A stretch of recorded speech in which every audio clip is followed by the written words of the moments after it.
오늘 성경 말씀은 에베소서 3장 9절에서 11절입니다.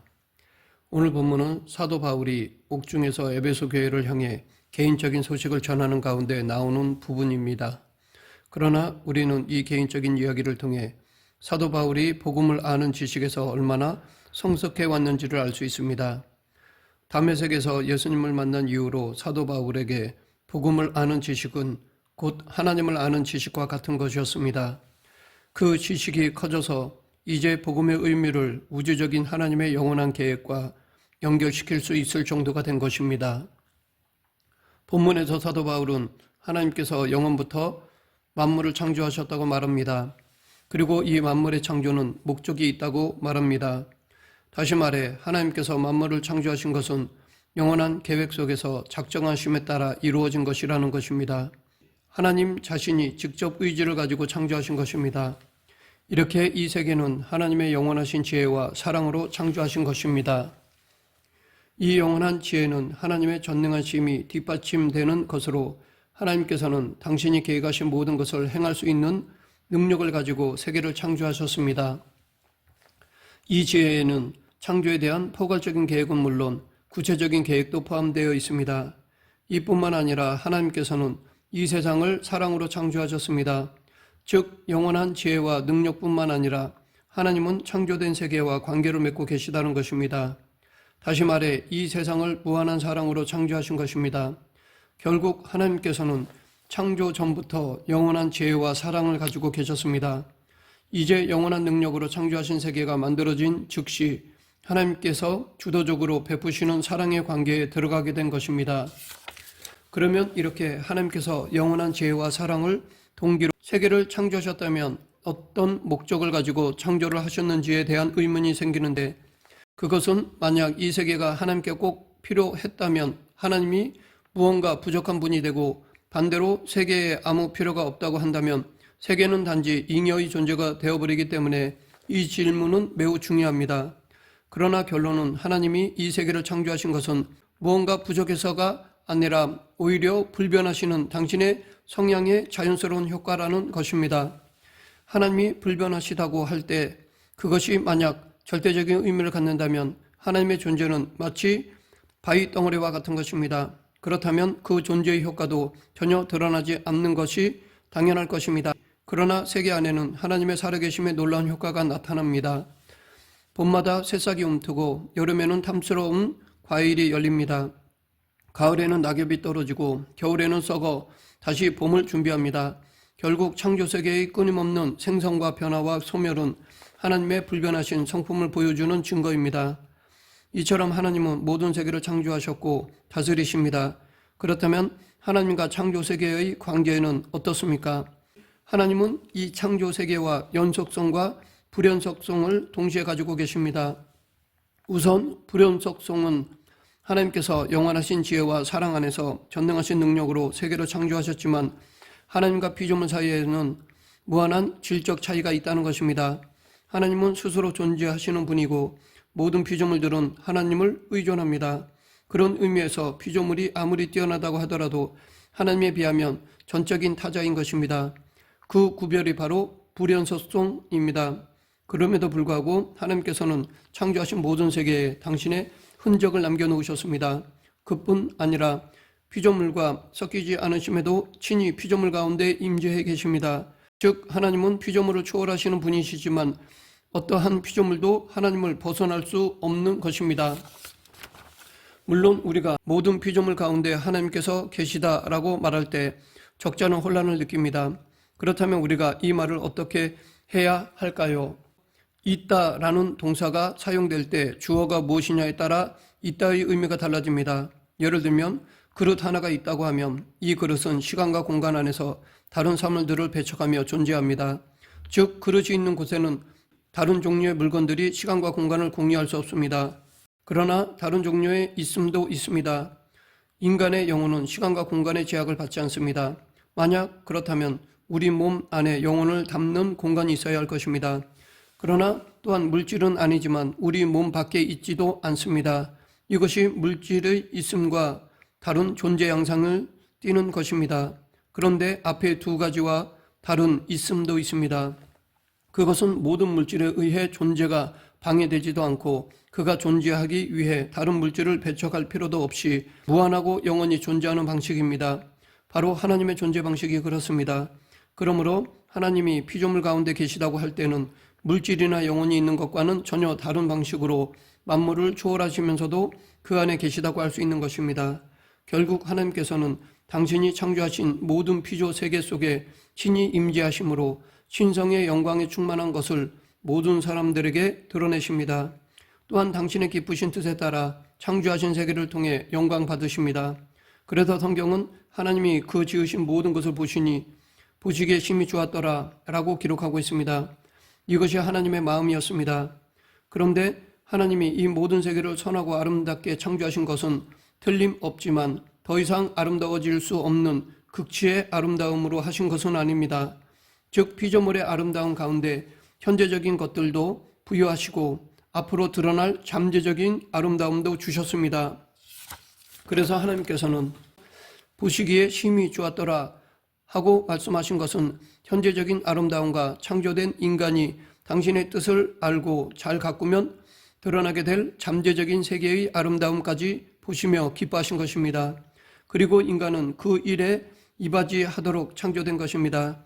이 일이 매우 어렵고 영광스럽기 때문에 하나님은 인간에게 모든 피조물과 구별되는 하나님의 형상을 부여하신 것입니다. 영혼을 주시고 위로는 하나님을 알고 하나님과의 교통 가운데 그분의 계획을 이해하고 아래로는 피조 세계를 이해하게 하셨습니다. 그리고 이 두 지식을 바탕으로 자기를 아는 제3의 지식을 주심으로써 하나님의 창조 목적을 세계 안에 구현할 수 있도록 지성과 감정과 의지의 능력도 주셨습니다. 그러하기에 인간은 하나님께 위탁받은 본분에 따라 세계를 돌보고 가꿔야 하는 것입니다. 그런데 불행히도 인간은 이것을 싫어하였습니다. 그로 인해 인간의 모든 불행은 그 고유의 목적에서 이탈하는 것으로부터 시작되었습니다. 이인자로 만족하지 못한 인간이 하나님처럼 되고자 범죄하며 타락한 것입니다. 인간은 하나님과의 관계에서, 사람들과의 관계에서, 다른 피조물과의 관계에서, 그리고 자기 스스로와의 관계에서도 단절되어 비참한 존재가 되어버렸습니다. 그런데 이렇게 인간이 타락했음에도 불구하고 하나님께서는 인간을 그냥 내버려 두시지 않으시고 구원의 계획을 실행하셨습니다. 이것을 본문 11절에서는 영원부터 우리 주 그리스도 예수 안에서 예정하신 뜻대로 한 것이라 라고 하였습니다. 이것은 하나님의 계획의 영원성을 의미합니다. 즉 하나님의 계획은 시간 속에서 이루어진 것이 아닙니다. 인간이 계획을 하는 것과 하나님이 영원하신 계획을 하시는 것은 다릅니다. 하나님은 시간을 초월하기 때문에 영원한 계획이 없이 하나님 홀로 계시던 적은 없다고 말해야 합니다. 이것은 마치 성자가 성부에게서 나시지만 시간 속에서 이루어진 사건이 아니기 때문에 성부는 성자 없이 계시던 때가 없다고 말하는 것과 같습니다. 그래서 하나님의 영원부터 정하신 뜻 안에서 창조, 타락, 구속, 완성의 계획들이 모두 전개되는 것입니다. 그리고 그 계획이 하나씩 시공간 안에 펼쳐 보이기 전까지 하나님 마음속에는 논리적 순서일 뿐이지 시간적 순서는 없이 존재하는 것입니다. 이것이 바로 하나님의 영원한 계획의 본질입니다. 그러므로 역사는 하나님의 이 영원한 계획이 실현되는 무대입니다. 그런데 이 영원하고 신적인 계획이 우리 주 예수 그리스도 안에서 이루어진 것입니다. 즉 예정된 것도 예수님 안에서, 이루어진 것도 예수님 안에서 이루어졌다는 것입니다. 이것은 곧 하나님의 위대한 계획이 실현되어가는 역사의 전개 과정이 예수 그리스도의 인격과 사역을 중심으로 한다는 것입니다. 그래서 사도 요한은 요한복음의 시작을 태초에 말씀이 계시니라, 이 말씀이 하나님과 함께 계셨으니 이 말씀은 곧 하나님이시니라, 그가 태초에 하나님과 함께 계셨고 만물이 그로 말미암아 지은 바 되었으니 지은 것이 하나도 그가 없이는 된 것이 없느니라 라고 하였습니다. 그러므로 예수 그리스도를 통해 구원받은 우리들이 교회를 이루는 일은 하나님의 영원한 계획 안에 있었던 것들이 시간이 되자 구체적으로 드러난 것이라고 말할 수 있습니다. 결국 교회는 단지 하나님이 보다 나은 세계를 만드는 과정이나 수단이 아니라 하나님 당신이 가지고 계신 영원한 목적이라는 사실임을 알 수 있습니다. 그래서 바울은 10절에서 교회로 말미암아 라고 말한 것입니다. 이 교회로 말미암아 라는 말은 교회가 하나님 안에 있는 영원한 계획을 시간 속에 펼치는 중요한 도구가 된다는 것을 보여줍니다. 이처럼 교회로 말미암아 이 땅에 하나님의 영원한 계획을 반포하시려는 하나님의 계획은 인간의 타락과 함께 시간 속에 즉시 펼쳐지게 되었습니다. 역사와 인물, 사건과 사람을 통해 구원의 계획을 드러내셨고 하나님의 직접적인 말씀의 전달과 해석의 사역을 통해 인간을 구원하시고자 하는 계시를 전달해 주셨습니다. 이렇게 인간을 구원하고자 하시는 계시와 행동에 대한 기록들은 성경의 내용을 구성했고 오늘날 사람들이 성경을 읽을 때 하나님에 대해 더 잘 알게 되는 이유가 된 것입니다.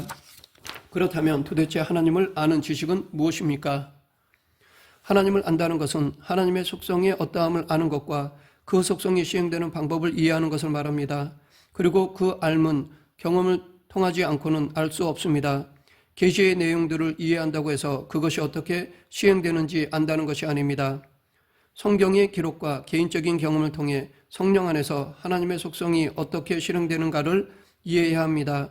곧 개인적 경험, 공동체의 지평, 다른 사람들의 증언을 통해 하나님의 속성이 시행되는 방식에 대한 인간의 이해는 커집니다. 그러나 이것으로는 충분하지 않았기 때문에 때가 참에 하나님은 당신 안에 있는 영원한 계획의 절정을 인간에게 보이셨습니다. 그것이 바로 예수 그리스도께서 사람의 몸을 입고 오신 성육신 사건입니다. 그로 인해 예전에는 듣기만 했던 하나님의 사랑을 당신의 아들을 통해 생생히 볼 수 있고 만질 수 있게 되었습니다. 요한일서 1장 1절 태초부터 있는 생명의 말씀에 관하여는 우리가 들은 바요 눈으로 본 바요 주목하고 우리의 손으로 만진 바라. 예수님의 몸은 사람의 몸이었습니다. 예수님이 오셔서 33년을 사셨고 특히 3년의 공생의 기간 동안 진리를 가르치셨으니 그 진리는 이제 성경을 통해 선지자를 통해 예언을 통해 구원 사건을 통해 간접적으로 전달받았던 진리보다 훨씬 분명한 것이었습니다. 더욱이 참 사람이자 참 하나님이신 예수님은 하나님에 관한 놀라운 지식을 전달해 주셨을 뿐만 아니라 병든 자를 고치시고 줄인 자를 먹이시며 하나님의 긍휼과 자비를 현실적인 사건으로서 보여주셨습니다. 그러나 이것으로도 충분하지 않았습니다. 비록 예수 그리스도께서 진리를 가르치시고 병든 자를 고치시고 줄인 자를 먹이셨지만 그 떡을 먹고 병고침을 받은 자들도 예수님을 십자가에 못 박는 일에 동참하였습니다. 결국 이 모든 것들도 이후에 일어날 단 한 가지의 정점을 향하여 달려가고 있는 예고편에 불과했던 것입니다. 그것은 바로 예수 그리스도의 십자가와 부활 사건입니다. 이 십자가 사건은 다음 두 가지 의미를 담고 있습니다.